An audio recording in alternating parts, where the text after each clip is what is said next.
Perkenalkan, nama saya Gita Dwi Setio, NPM 21110804041 dari kelas 1A BKPI. Saya akan membacakan resum bahasa Indonesia mengenai kaidah penulisan kata dalam bahasa Indonesia yang meliputi kata dasar. Kata yang berupa kata dasar ditulis sebagai suatu kesatuan, seperti buku itu sangat menarik dan dia bertemu dengan kawannya di kantor pajak. Kata turunan, imbuhan, yang terdiri dari awalan, sisipan, dan akhiran, ditulis serangkai dengan bentuk dasarnya. Misalnya, kata dasar beli diberi imbuhan awalan mem menjadi membeli. Lalu kata dasar dagang diberi imbuhan awalan per dan akhiran an menjadi perdagangan. Lalu ada sisipan. Sisipan dalam bahasa Indonesia ada 3, yaitu em, el, dan er. Sisipan itu sendiri ialah imbuhan yang letaknya di tengah kata dasar. Contohnya seperti kata telunjuk. Kata dasarnya tunjuk yang diberikan sisipan el dan dibaca menjadi telunjuk. Lalu ada gemetar, kata dasarnya getar dan diberikan sisipan em. Dan yang terakhir seruling, kata dasarnya suling diberikan sisipan er.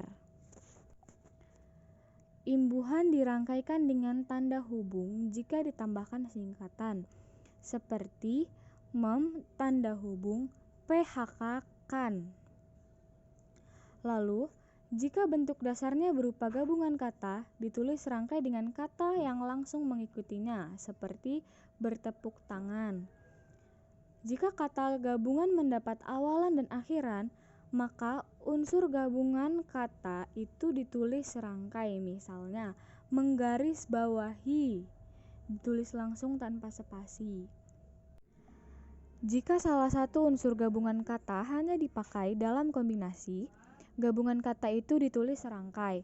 Contohnya, adipati, aerodinamika, digabung jika kata itu dalam kombinasi, karena kata adi dan aero tidak dapat berdiri sendiri. Pemenggalan kata.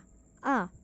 Jika di tengah kata ada huruf vokal yang berurutan, pemenggalannya dilakukan di antara kedua huruf vokal. Contoh, huruf vokal a, i, u, e, o. Ju, strip, al. Li, strip, ku, strip, i, strip, di, strip, tas. Huruf diftong, ai, au, oi, tidak dipenggal. Jika di tengah kata dasar ada 3 huruf konsonan atau lebih yang masing-masing melambahkan satu bunyi, pemenggalannya dilakukan di antara huruf konsonan yang pertama dan kedua.